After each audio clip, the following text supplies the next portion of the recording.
Hello, everyone. This is Jurgen Appelo from Happy Melly. I'm here to discuss important questions about better businesses that make a difference in the world. And somebody had a great question, was Arne. Arne, where are you from Yes. and what kind of question do you have for us? I'm from Malmö, Sweden, but calling in from Bangalore, India right now. The question I had was, how can we inspire self-organization? How can we inspire self-organization? Why do you have that question, Arne? I work a lot with organizations trying to develop software products based on Scrum. And Scrum is based on self-organizing teams. So a lot of teams are struggling with that. And I have my ideas on how to deal with this, and I thought it would be good to listen to other people's ideas. Okay, well, that makes sense. But first, I would like to ask the people who are here, and there's a lot of people from many different countries and continents even, what do you think about this question? Before answering it, is this a good question to ask? Does anyone have their comments? Just raise your hand and unmute yourself if you want to comment on this. What do you think about this question? How to inspire self-organization? Anyone wants to comment on it? Yes, Hans. Well, hello, everybody. Yes, of course, I think it's one of the central questions in management and organization. How to inspire? I would have put it probably differently, as everybody puts it differently, more in the way that how to create an environment to allow self-organization. And in this direction, yeah, I want to be short. Okay. Okay, so you support the question. You might phrase it differently. Cool. And anyone else wants to? Dawa, you have a comment on the question? No, not a comment. It's a good question. I'm also, as an agile coach, have to deal with the Scrum teams, and it's one of the key factors that there should be trust and in everybody that's in the team, but also. Besides the team, management should be involved as well. They should trust teams as well. And what you see is when you have a layered organization, self-organization for a team, that will be, yeah, it's good to manage, but organize the rest that is not part of the team, to fly in some people, for example. That's a hell of a job sometimes, because people are busy with other projects. Yeah, okay, makes sense. My own thought about this question, Arne, was that it seems to imply that people are sometimes not self-organizing. And that because the question is, how do we inspire them to self-organize? And then I thought back to one of my experiences in the past, where I was frustrated that some people were not improving their jobs, they were not learning, they were software developers in that case. And in my interpretation, they were not self-organizing to make Scrum sprints work. But to be honest, they were doing other things. They were playing computer games, for example. And some people would say that's a perfect example of self-organization. They just chose another activity to do, which was playing games over self-improvement. So I completely understand the question. I've had it many times, but I might rephrase it to how can we let people self-organize in the direction that we want? Because everyone is doing something, even if they're couch potatoes and just watching TV. At least they're watching TV. They're not just sitting on a chair, staring out the window, doing nothing all day long. So how do you think about that, Arne? Does it make sense? Yes, it definitely does. And what Rolf says makes sense to me as well. Create an environment to allow self-organization in the direction that we want. And as you were touching, Jürgen, most questions have an underlying assumption. And my underlying assumption was that we want to self-organize in the direction that is stated for product development to create good products, and also that we probably need to be better at it. My assumption was not that we did not have anything at all, but that we need to be better at it. Exactly, yeah. So, perfect. So we're all in alignment here about what we mean with this particular question. Let's answer it. Who has an idea? What is the answer to this question? This might be easy. I don't know. Raise your hand. All right, Vanessa, you're volunteering. Well, I can't help but, when you're using this example about the video games and saying, you know, but we want them to be going in the direction that we want them, I can't help but think, well, perhaps the video games is helping, you know, get them into a different place of thinking for a little while that's in the bigger picture, going to help them to be more creative in what their actual task is. It reminds me of a time I went to the Yammer office, their headquarters on Market Street in San Francisco, and there's lots of places where you can play games, and there's a whole area where they have electric guitars, and they called it the jam corner, where you can go have a jam session in the middle of the day. And I said, why do you need musical instrument? You know, all of these games, plus you can have an entire band. That seems a bit over the top. He said, well, it helps morale. And this is from our morale budget. I thought, okay. So I think to kind of loop it back to the question, that to have an open understanding of what it looks like to be accomplishing a task. And for certain teams, that might mean they need a little bit of time where they're playing music, disconnecting from, you know, a specific thing to then refocus back at the task with a bit more clarity or that spark of insight. For others, you know, of course, going out for a hike in the mountains might be what they need. So it really opens up the window to a lot of different possibilities that in a traditional setting that would not look like what the bosses were anticipating.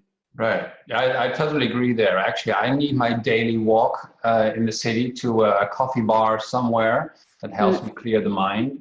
And to be honest, we did organize game nights actually at the company.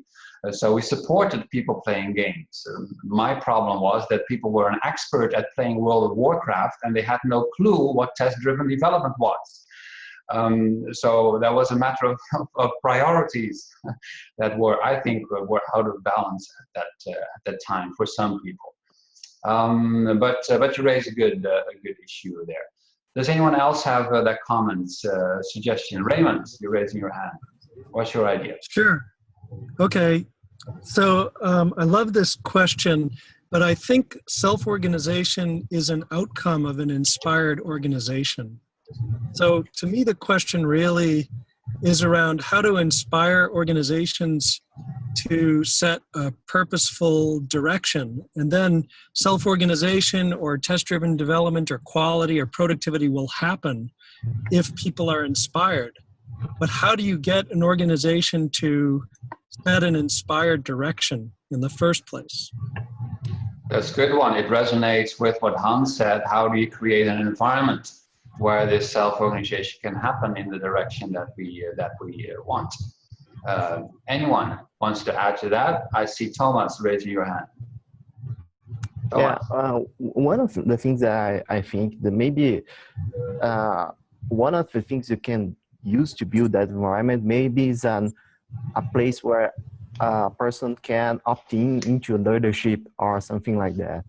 Like he can carry the banner and make something happen, like innovations or maybe tests or quality or something like this. That's my point of view. We are trying to run some experiments here in our company that try to make this opt-in leadership, like the guy have an idea and he have to have that environment and understand that he can carry that banner or execute that action to solve a problem in the company, something like that. Okay, that's a great input. Opt-in leadership. Anyone else wants to add their 2 cents? Rob. Hi, sorry, just unmuting. Yeah, the thing that I see is that, some organizations will seem to buy into the concept of self-organization and agile more generally. But then when it actually comes down to it, they don't actually empower the teams to be self-organized fully. And that can be a barrier. So that can undermine it in the team, so that even though the team may feel inspired even to self-organize, that they don't actually have the authority in the areas that they need to in order to be self-organizing and be autonomous. Okay, so it's just paying lip service then to the idea, but not doing what's necessary. I think so, yeah, and I think that can undermine the belief that the team has that they're a self-organizing team. Okay, yeah, that makes sense. Patrick. Hello. For me, it starts by explicit authorization from management. So management has a key role for me to start it, okay, by explicit authorization. Means, for example, as well, do not make any commitment on behalf of the team. Stop doing that. Do not step in to solve problem on behalf for the team. But to support the spirit of self-organization as well, as manager, you have to provide support on key impediments where the team cannot solve: budget, resources, and so on. Okay, that makes total sense to me. Yeah. Anyone wants to add something there? Jason. A company I'm working with now, they have an explicit policy and a big visible whiteboard for any impediments that have to move through the system. So they make it explicit what the team can solve, then what goes to the next level, which is their scrum masters, the next level being the managers, and the next level being their VP. So they have a simple Kanban board where they make any of those improvements or those problems or those decisions visible, and then they have conversations around, well, where's the boundaries of authority? Because you're taking away power from people who are higher up in that structure, and I don't think they intentionally undermine it. I think they have a hard time drawing a parallel to, okay, in the old world I did these 10 things, and in this new world you're telling me I don't need to do these 10 things anymore, so what the heck am I supposed to do here? So these guys have actually just made it explicit so they can build those decision-making boundaries over time. Yeah. Okay. Great. Douwe? I agree with this, and maybe it's and I thought about the delegation board in this kind of matter. You see a lot of organizations that what has said before, management is doing the resource planning, and people don't know who to talk to because everybody has been assigned to a certain task or certain project. For example, last week I did a sprint planning, and within the sprint planning, somebody else has to fly in, but everybody said in the sprint planning, we cannot do this task because this guy is so busy, he is completely booked with other projects. And what happened was we saw the guy standing in the smoke area, and we said, okay, come just with talking with us, and we asked just, could you do something for us? People are not used to just ask, are you available? And then I think the delegation board will be a very helpful thing, that you know that people are available for consultant or available for advice, or that they can put their name on the board and saying, I'm available for this and I'm available for that, so I can help.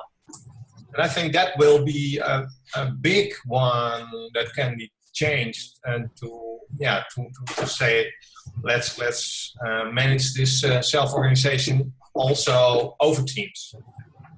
Okay, great, thanks, and thanks for promoting the delegation board, Douwe. I expect you want to be paid for that.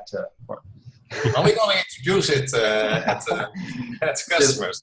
Just kidding. All right, Jason.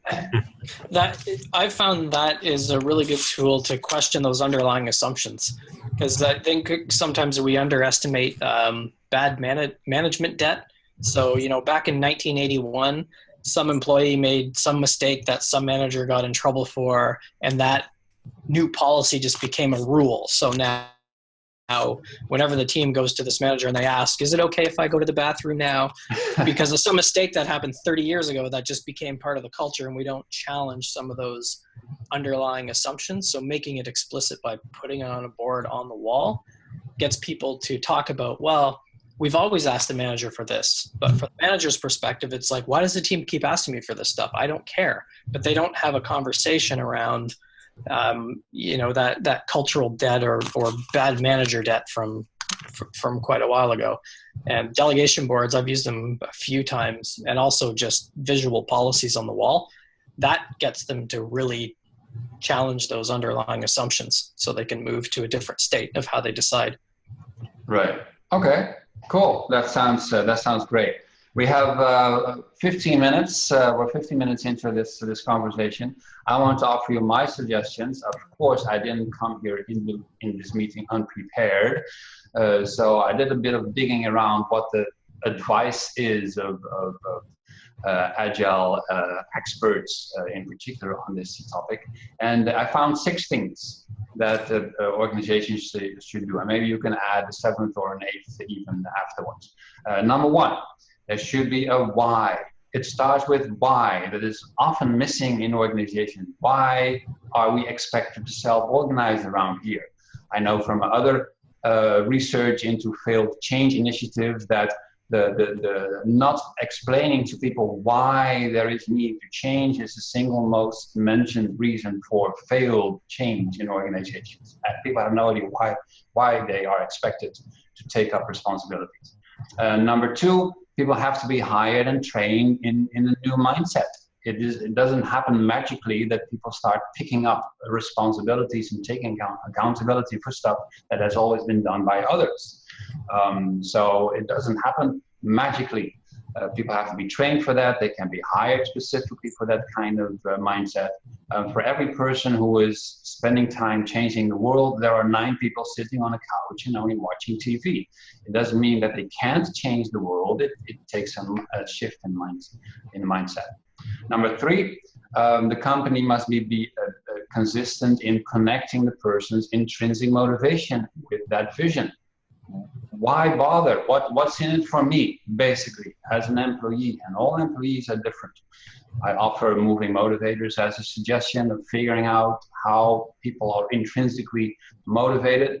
There are other models that you can use, but somehow you have to connect that why, the purpose, with people's benefits. You need to be able to answer the question, what's in it for me? Why should I do this? Number 4 is managers have to be alert for anything that is destroying self-organization. The pathologies, the bullies, the bad behaviors have to be corrected. I read an interesting quote somewhere that said, culture is determined by the worst behavior that management is willing to tolerate. I thought that was a fascinating quote. So if you do not address the bad behaviors, if it goes unpunished, then that determines the culture. And that's number 4. Number 5 is the opposite, and even better, I think. Management culture is determined by the culture, by the behaviors that managers are willing to amplify. So the good behaviors, they should be promoted. Suggestions there are, practical suggestions are the kudo box, merit money, any kind of practice, concrete practice where you emphasize the positive things that are happening in the organization. So that's number 5.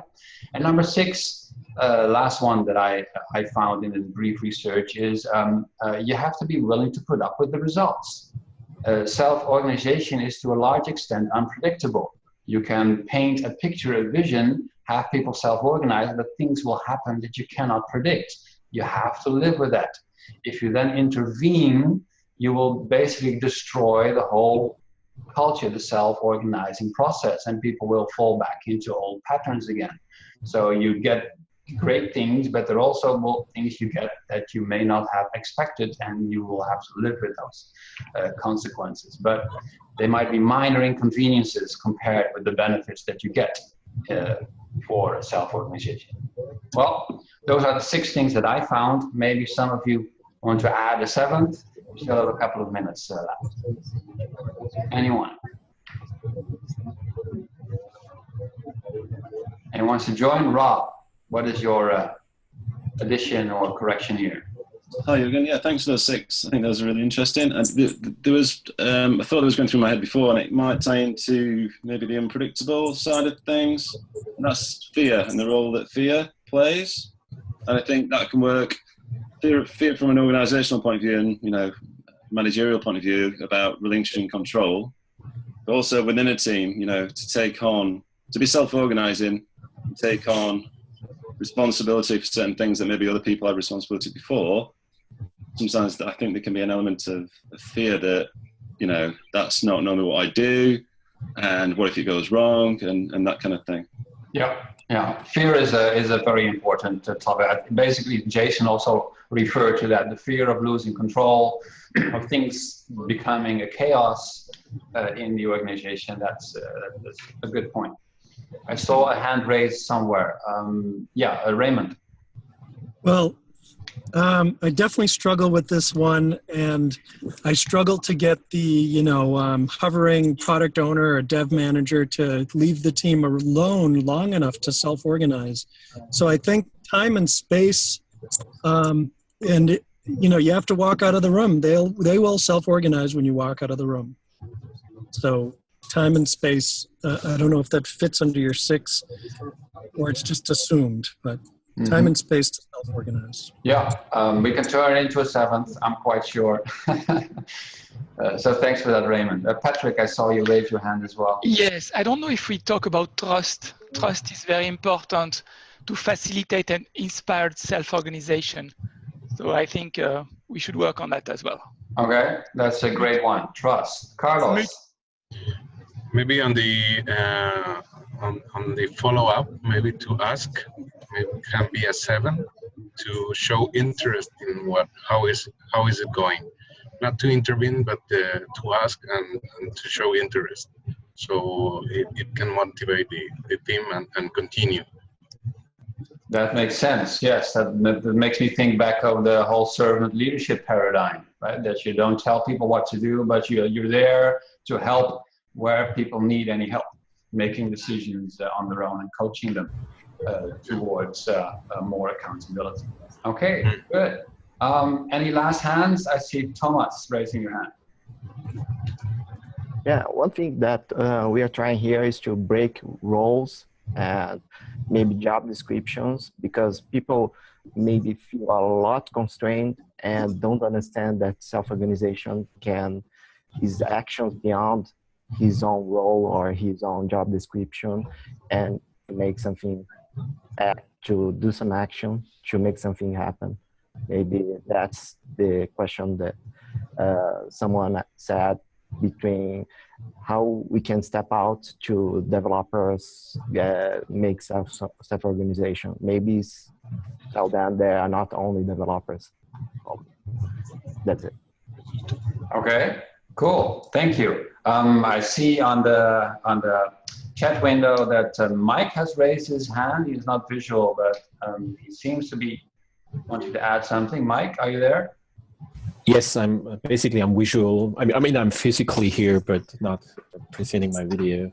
I think that's what is very interesting, that many managers and organizations are probably sometimes really not aware why they want to support self-organization, or where they see their limits. Because we mentioned trust, we mentioned fear, but usually self-organization is used as a mechanism for, not losing control on the one hand side and getting something better which didn't work before. So what managers should usually think about is their own position, so trusting themselves and maybe considering the system they are in.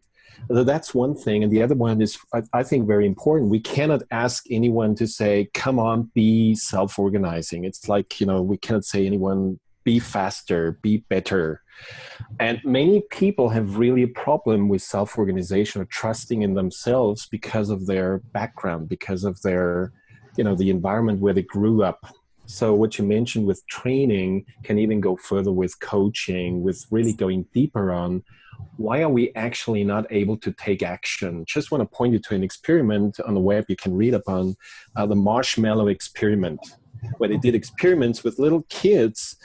If they trusted somebody who promised them a sweet and who left the room, and those kids who were able to trust, and actually those who later up in their career were those who could better cope with organizing their lives, dealing with trust, and so on.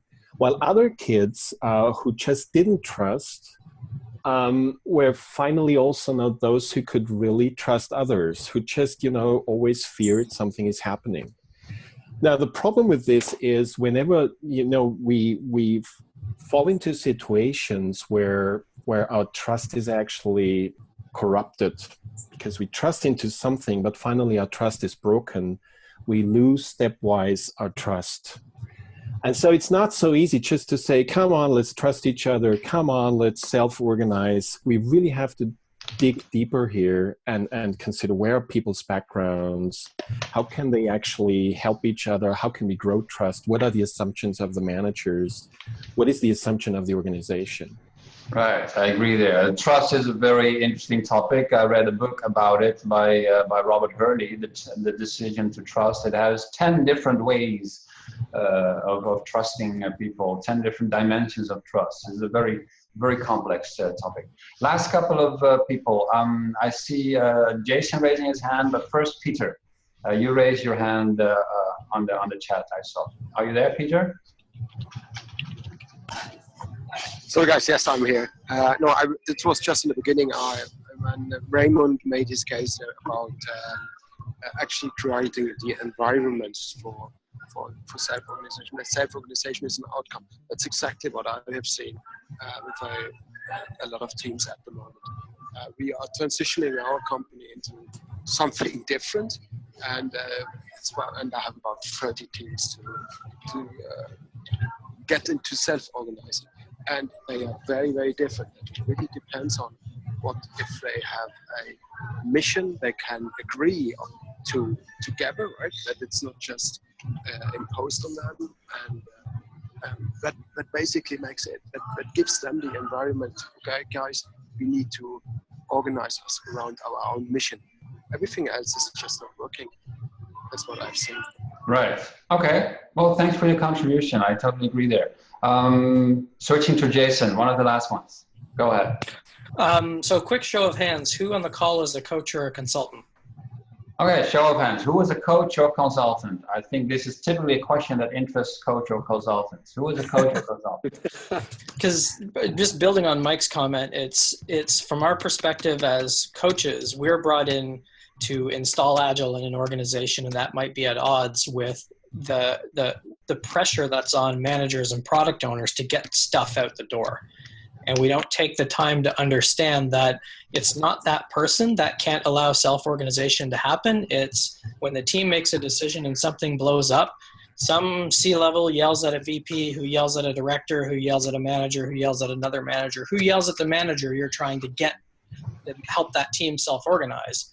So it's the pressure that it's understanding that when things get messy, that manager is the one that's going to get dragged into the office and get a bad performance review and be known as the guy who can't deliver. And the team's like, yay, we're self-organizing. So I think we have to understand how to help the manager build a shield over the team and basically deflect a lot of that stuff away from them. And they have to be okay with doing that. They have to feel courageous enough to be able to do that.